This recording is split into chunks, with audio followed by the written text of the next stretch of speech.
बिस्मिल्लाहिर्रहमानिर्रहीम। Respected viewer, अस्सलाम वालेकुम। रिस्पेक्टेड व्यूवर्स, आज की इस वीडियो में आपके साथ 50 मोस्ट इंपॉर्टेंट स्ट्रैटेजी के हवाले से एमसीक्यू शेयर करने जा रहा हूँ। गाइस, ये इतने ज़्यादा इंपॉर्टेंट क्वेश्चन है, मैं आगे आपको फर्दर टॉपिक भी बताता हूँ जिन जिन टॉपिक्स को मैंने कवर किया हुआ है। मैंने रिसेंटली एक वीडियो में बताया था कि मैं आपके साथ टॉपिक शेयर करने जा रहा हूँ जिन में से एमसीक्यू एग्जामिनर बनाएगा। तो गाइस, आप लोगों ने काफ़ी ज़्यादा कमेंट्स किए थे कि भाई हमारे साथ एमसीक्यू इन्हीं टॉपिक्स से जो बनते हैं तो वो शेयर कर दें। तो गाइस, मैंने उन्हीं टॉपिक्स में से मीन के जो मैंने आपके साथ शेयर किए थे, मीन के इंट्रोडक्शन टू स्ट्रैटेजी के हवाले से, डेटा कलेक्शन के हवाले से, गाइस इन तमाम टॉपिक्स को मैंने कवर किया हुआ है। इन्हीं टॉपिक्स पे में से ये मैंने 50 एमसीक्यूज़ बनाए हैं। तो गाइस, जो टॉपिक्स इंपॉर्टेंट है जैसे प्रोबेबिलिटी हो गया, इंट्रोडक्शन टू स्टैटिस्टिक्स हो गया, इसके अलावा डेटा कलेक्शन हो गया, सेंट्रल टेंडेंसी हो गया, तो गाइस मैंने ऑलमोस्ट जो इंपॉर्टेंट है जिस एंगल से क्वेश्चन बनता है ना, तो मैंने वो क्वेश्चन बनाया हुआ है। बहुत ज़्यादा इंपॉर्टेंट क्वेश्चन है। तो गाइस, आपने ये कंप्लीट वीडियो को वॉच करना है। अगर पहली बार समझ ना आए तो आपने सेकंड बार देखना है, अगर दूसरी बार ना समझ आए फिर आपने तीसरी बार देखना है, क्योंकि गाइस पेपर में एज इट इज़ ऐसे ही क्वेश्चन पूछे जाएंगे जैसे मैंने बनाए हैं। या हो सकता है कि एग्जामिनर थोड़ा सा एंगल डिफरेंट कर दे, मीन के डिफरेंट अंदाज के साथ पूछ ले, लेकिन गाइस कंसेप्ट यही होगा। और गाइस, इन टॉपिक से हट के एग्जामिनर नहीं जाएगा। मैं रिसेंटली वीडियो में कह भी चुका हूँ, ये बहुत ही इंपॉर्टेंट टॉपिक्स हैं और इन्हीं टॉपिक्स में मैंने जो 50 एमसीक्यूज़ बनाए हैं इन्हीं टॉपिक्स में से बनाए हैं।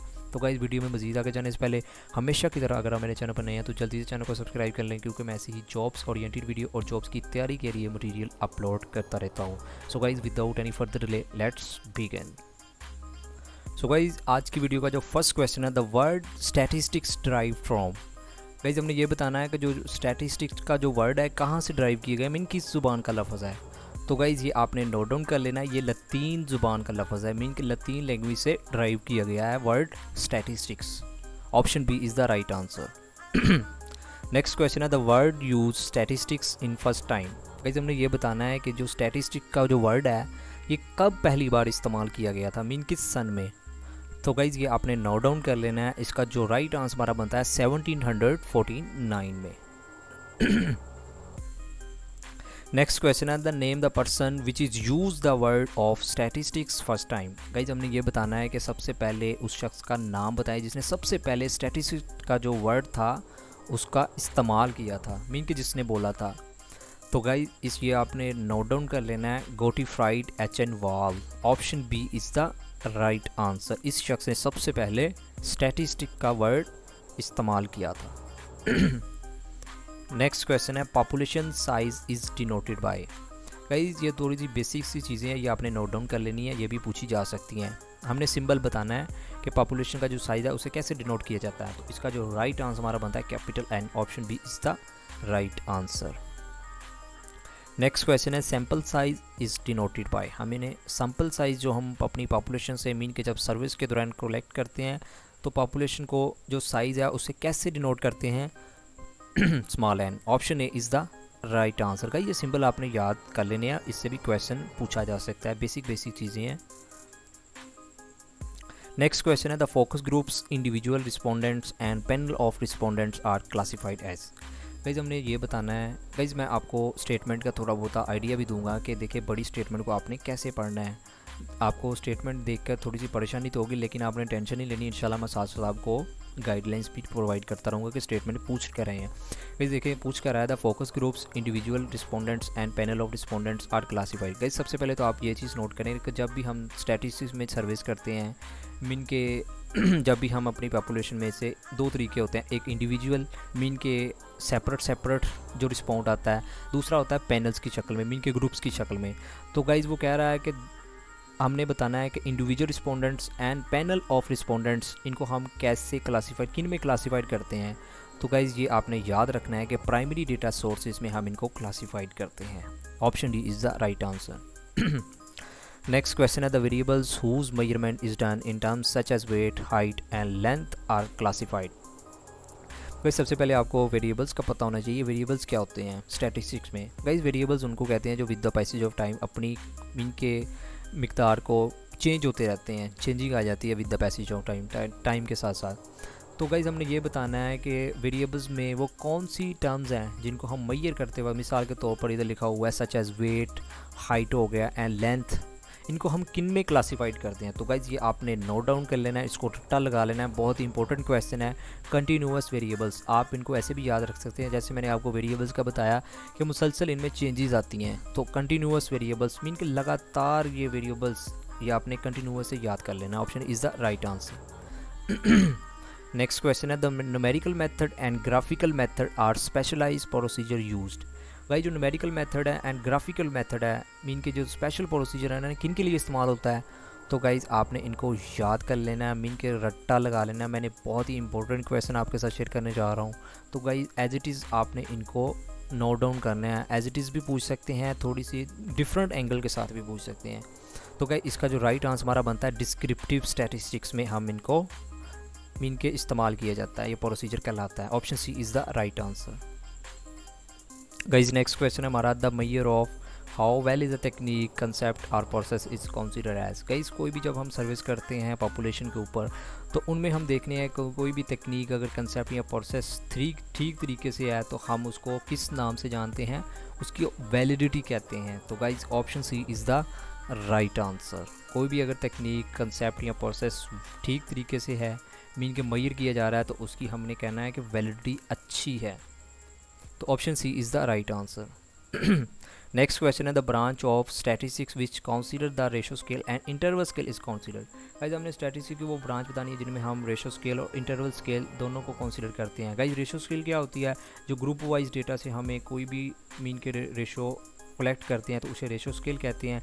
जो एक सेपरेट इंडिविजुअल के तौर पर हम मीन के जो डेटास मिलता है उन्हें इंटरवल स्केल कहते हैं। तो गाइज इसे हम किस में कंसीडर करते हैं, पैरामीट्रिक स्टैटिस्टिक्स में इसे कंसीडर करते हैं। तो इसका जो राइट आंसर हमारा बनता है option A is the right answer. Next question है one of the category of the statistical method. हमने इसमें बताना है कि स्टैटिस्टिकल मेथड कौन सा है। मैनेजरियल, इनमें जस्ट हम मैनेजमेंट से रिलेटेड मीन के डील करते हैं मामला। डिसीजन मेकिंग, इनमें फाइनल इंटीग्रेटिंग करके डिसीजन मेकिंग की जाती है, ये भी नहीं ऑप्शन। इन्फ्लुएंशियल, हाँ गाइस इसमें बिल्कुल आप स्टैटिस्टिकल मेथड ये कैटेगरी है। तो जो इंडस्ट्री है ये भी नहीं है। तो option C is the right answer. Next question है the branch of statistics in which the data is collected according to ordinal scale is classified. भाई हमने स्टैटिस्टिक्स की वो ब्रांच बतानी है जिसमें हम डेटा को कलेक्ट करते हैं according to ordinal scale, mean कि एक तरतीब वाइज डेटा के साथ। तो इसका जो राइट आंसर माना बनता है non parametric statistics. Option D is the right answer. Next question है guys the time frame to complete a transaction in bank is classified. Guys bank में मीन के ट्रांजैक्शन कंप्लीट होने का जो टाइम फ्रेम होता है उसे क्या कहते हैं, प्रोसेस कहते हैं। Option B is the right answer. Next question है the branch of statistics includes. Guys हमने ब्रांच बतानी है कि स्टैटिस्टिक्स में कौन सी इंक्लूड होती है, अप्लाइड स्टैटिस्टिक्स। गाइस इसको आपने नोट डाउन कर लेना है, इंपॉर्टेंट क्वेश्चन है ये भी। नेक्स्ट क्वेश्चन है the scale which is use to determine the ratio equality is considered. Guys ratio equality क्या होती है, जब ग्रुप वाइज या पैनल वाइज डेटा से कोई मीन के हम डेटा कलेक्ट करते हैं तो उनकी जो इक्वलिटी के अकॉर्डिंग बात की जाती है उसे कहते हैं रेशो इक्वलिटी। तो गाइज़ हमने ये बताना है कि the scale which is use to determine the ratio equality, mean के वो स्केल जो इस्तेमाल होता है डिटरमाइन के लिए रेशो इक्वलिटी के लिए, उसे क्या कहते हैं, exponential scale. Option D is the right answer. Next question है data are arranged in increasing order of magnitude is called. Guys जब हम डेटा कलेक्ट करते हैं, जो मीन के डेटा कलेक्ट करने के बाद जब उनको अरेंज किया जाता है तो जो मैग्नीट्यूड जिनकी इंक्रीज़ होती रहती है तो ऑर्डर के अकॉर्डिंग, तो उसको क्या कहते हैं, सेकेंडरी ऑर्डर। ये आपने नोट डाउन कर लेना है। Option C is the right answer. Next question है the quantity which does not vary is called. तो गाइज इसका वो पता होगा, जो भी क्वांटिटी वेरी नहीं करती तो उसे कांस्टेंट कहते हैं। Option B is the right answer. Next question है first hand data is called. Guys first hand data को क्या कहते हैं, प्राइमरी डेटा। नेक्स्ट क्वेश्चन है when statistics is applied in economics is called. Guys हम statistics को जब economics में अप्लाई कर देते हैं तो फिर वो क्या कहलाती है, तो गाइज इसको कहते हैं econometrics. Option B is the right answer. Guys ये इंपॉर्टेंट क्वेश्चन है, आपने इसको नोट डाउन कर लेना है। नेक्स्ट क्वेश्चन है the result obtained by counting is called. Guys counting के बाद जो हमें रिजल्ट मिलता है उसे क्या कहते हैं, discrete variables. Option C is the right answer. Next question है the result obtained by measuring is called. इसको क्या कहते हैं, आई मीन के रिजल्ट जब ऑब्टेन हो जाता है मेजर करने के बाद, कोई भी चीज़ को मेजर करने के बाद, continuous variables. Option B is the right answer. Next question है the uses of index number includes. Guys सबसे पहले तो आपको इंडेक्स नंबर का पता होना चाहिए क्या क्या होता है। गाइस जब भी कोई प्रोडक्ट, मैं आपको थोड़ा सा ब्रीफली बता देता हूँ, कब जब भी कोई प्रोडक्ट लॉन्च की जाती है तो उसकी कमोडिटी प्राइस को मीन के फिक्स किया जाता है, फिर उसकी कॉस्ट ऑफ लिविंग को देखा जाता है, एक्सपोर्ट्स एंड इंपोर्ट्स को देखा जाता है। तो हमारा क्वेश्चन ये है कि the use of index number includes किन पर मुश्तमिल होता है। तो गाइस ये तीनों चीज़ें चेक की जाती हैं और तीनों चीज़ों पर ये इंक्लूड मुश्तमिल होता है। तो इसका जो राइट आंसर हमारा बनता है all of the above. Option D is the right answer. Next question है the number of employees according to human resource manager is an example of. Guys हमने ये बताना है कि एक एम्प्लॉयज़ के नंबर हैं, उनको हमने अकॉर्डिंग टू एचआर के अकॉर्डिंग देखना है। तो ये किसकी एग्जाम्पल है।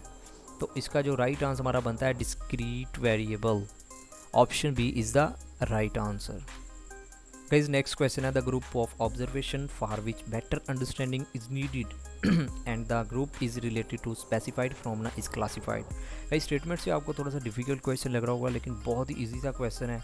गाइज बेसिकली पूछ ये रहा है कि ग्रुप ऑफ ऑब्जर्वेशन। गाइज देखें, हम जब भी कोई ऑब्जर्वेशन करते हैं या हम इंडिविजुअली करते हैं, मीन के सेपरेट या पैनल्स की शक्ल में करते हैं, तो गाइज जो भी हम अंडरस्टैंडिंग करते हैं अपनी नीड्स के अकॉर्डिंग किसी भी स्पेसिफाइड फिनोमेना को अचीव करने के लिए, मीन की टारगेट करने के लिए, तो गाइज जो भी मीन के हम ऑब्जर्वेशन करते हैं वो कहाँ से करते हैं, उस फिनोमेना को किन में क्लासीफाई किया जाता है। तो गाइज देखिए, हम कोई भी अंडरस्टैंडिंग मीन के सर्विस करते हैं, चाहे वो सेपरेट वाइज किया जाए या पैनल वाइज किया जाए या मीन के जिसे हम ग्रुप वाइज कहते हैं, तो गाइज वो पॉपुलेशन से ही करते हैं। तो गाइज इसका जो राइट आंसर हमारा बनता है population is the right answer. Guys next question है all the individual elements of sample are consider as. Guys जब हम सेपरेट तरीके से जो एलिमेंट्स से मीन के जो सैंपल इकट्ठा करते हैं उनको किन में कंसीडर किया जाता है। Option A experimental units. Option A is the right answer. Next question है the scale which is use to determine the ratio quality is consider as. Guys जब हम ग्रुप वाइज डेटा की क्वालिटी को check करने के लिए जो scale इस्तेमाल करते हैं उसे क्या कहते हैं, ratio scale. Option B is the right answer. Next question है the collection of observation for all the variable related to some research are finding is classified. तो इनको किन में क्लासिफाइड किया जाता है। तो इसका जो राइट आंसर हमारा बनता है डेटा। भाई कोई भी ऑब्जर्वेशन करने के बाद, तमाम डिस्क्रिप्शन मीन के चेक करने के बाद, फाइंडिंग करने के बाद, रिसर्च करने के बाद जो हमारी चीज़ हासिल होती है, तो उन्हें किन में क्लासीफाइड क्या कहा जाता है, डेटा ही कहते हैं ना। हर चीज़ कलेक्ट करने के बाद, सर्विस करने के बाद डेटा ही मिलता है ना, जिनको हम फिर अरेंज करते हैं, जिसकी बेस पर सर्विस किया जाता है। Option A is the right answer. Next question है the subset of selected population is called. क्या कहलाता है। तो गाइस इसका जो राइट आंसर हमारा बनता है sample. Sample is the subset of selected population. Next question है the analysis based on the study of priced fluctuation production of commodities and deposit in bank is classified. Guys वो कौन सा analysis है जो fluctuate होता है, mean कि जिनमें प्राइस की फ्लक्चुएशन होती है, उतार चढ़ाव होता है, प्रोडक्शन ऑफ कमोडिटीज़ हो गया जिनमें डिपॉजिट बैंक्स वगैरह आ जाते हैं। तो गाइस इन एनालिसिस को क्या कहा जाता है, time series analysis. Option B is the right answer. Next question है the data measurement which arises from a specific process of counting is classified. Guys कोई स्पेसिफिक प्रोसेस मीन के जो counting की गई है उनसे जो डेटा कलेक्ट किया जाता है, तो उनको किस में कंसीडर किया जाता है, डिस्क्रीट डेटा। मीन कि कोई भी ऐसी स्पेसिफिक प्रोसेस है जिनमें काउंटिंग करने के बाद जो हमें डेटा मिलता है उनको क्या कहा जाता है, discrete data. Option B is the right answer. Next question है a graph that uses vertical bars to represent data is called. Guys हमने ये बताना है कि कोई भी ग्राफ में जब हम वर्टिकल बार को रिप्रेजेंट करते हैं, गाइस ये आपने नोट डाउन कर लेना है, जब भी वर्टिकल बार का जिक्र आए तो उसे कहते हैं bar graph. Option B is the right answer. ये आपने इसको रट्टा लगा लेना, बहुत ही इंपॉर्टेंट क्वेश्चन है। नेक्स्ट क्वेश्चन है द स्टैंडर्ड डेविएशन इज़। बहुत सारे कैंडिडेट्स को स्टैंडर्ड डेविएशन का पता होगा, इसे स्क्वायर रूट भी कहते हैं, अ मेजर ऑफ वेरिएबिलिटी भी कहते हैं, and approximate indicate of how number very from the mean, तो इसे ये भी कहते हैं। इसका जो राइट आंसर हमारा बनता है all of the above. Option D is the right answer. Next question है the median is known as. Guys mean median mode, ये मैंने कुछ फार्मूला से रिलेटेड क्वेश्चन बनाए हैं, ये भी इंपॉर्टेंट क्वेश्चन है, आपने इसको भी लाजमी याद कर लेना है। गाइस मीडियन किसे कहते हैं? तो मीडियन मिडिल पॉइंट, कोई भी मीन की सीरीज़ दी हुई है उनमें जो मिडिल पॉइंट होता है तो उसे मीडियन कहा जाता है। इसका जो राइट आंसर हमारा बनता है option A is the right answer.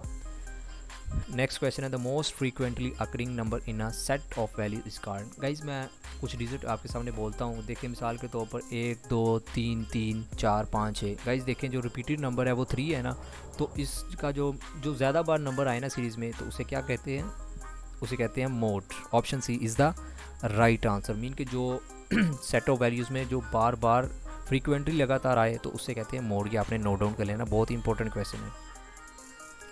Which of the following is the formula of range. हमने रेंज का फार्मूला बताना है कौन सा है, तो ये आपने याद कर लेना, ये आपको एज इट इज़ याद करना पड़ेगा, मीन के रट्टा लगाना पड़ेगा, h-l। Option D is the right answer.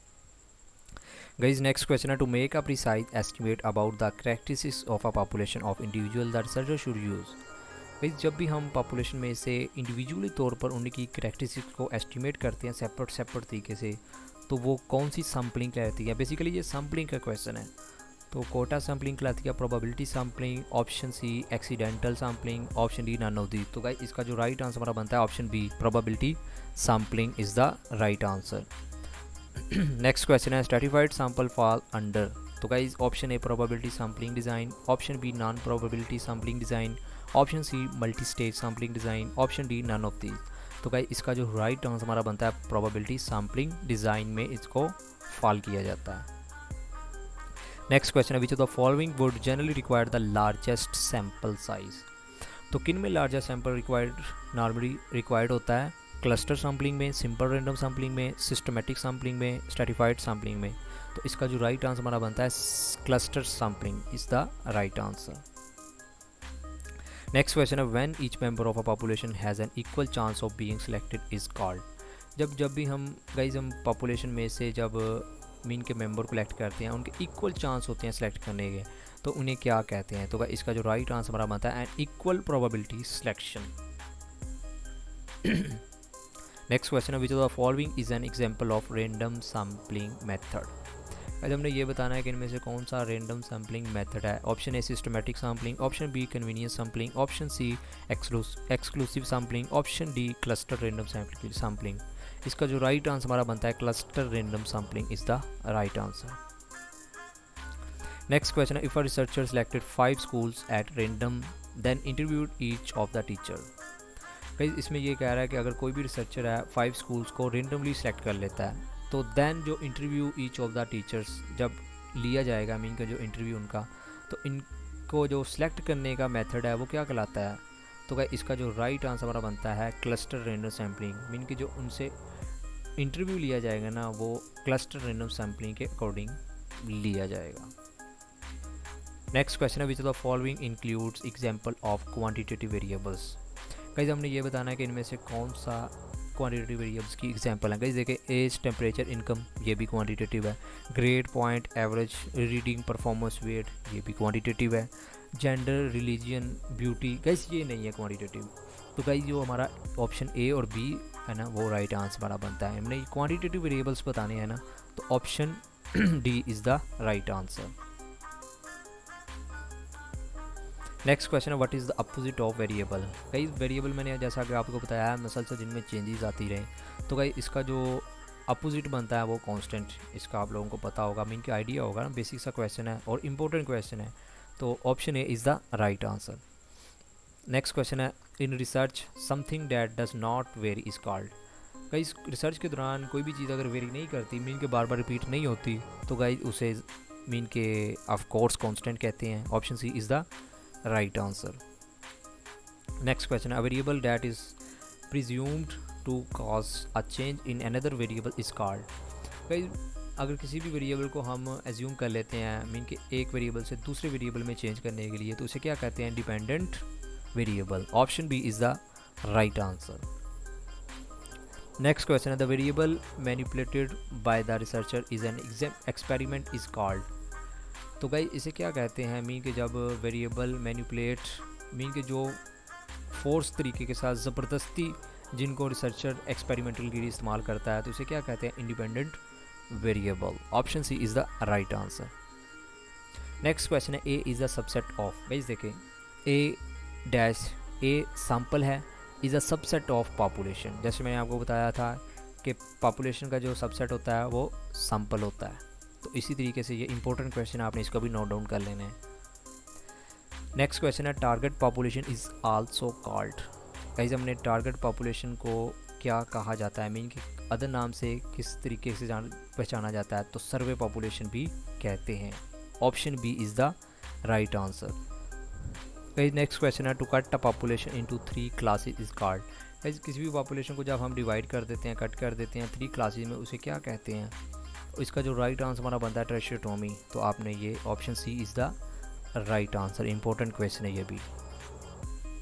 तो गाइज ये थे मोस्ट इंपॉर्टेंट 50 MCQ स्टैटिस्टिक के हवाले से, जिसमें मैंने ऑलमोस्ट हर टॉपिक को कवर किया हुआ है, जो मैंने आपके साथ पहले शेयर किया है। आपको भी आइडिया हो चुका है, जो कैंडिडेट्स मीन के जिनको हाउ नो है स्टैटिस्टिक के हवाले से, तो उनको आइडिया हो चुका होगा। तो गाइज अगर मेरी वीडियो से आपको थोड़ी बहुत भी मीन का नॉलेज मिला है, हेल्प मिली है, तो वीडियो को लाइक शेयर एंड अपने दोस्तों के साथ लाजमी वीडियो ये शेयर कीजिएगा और चैनल को सब्सक्राइब भी कर लीजिएगा।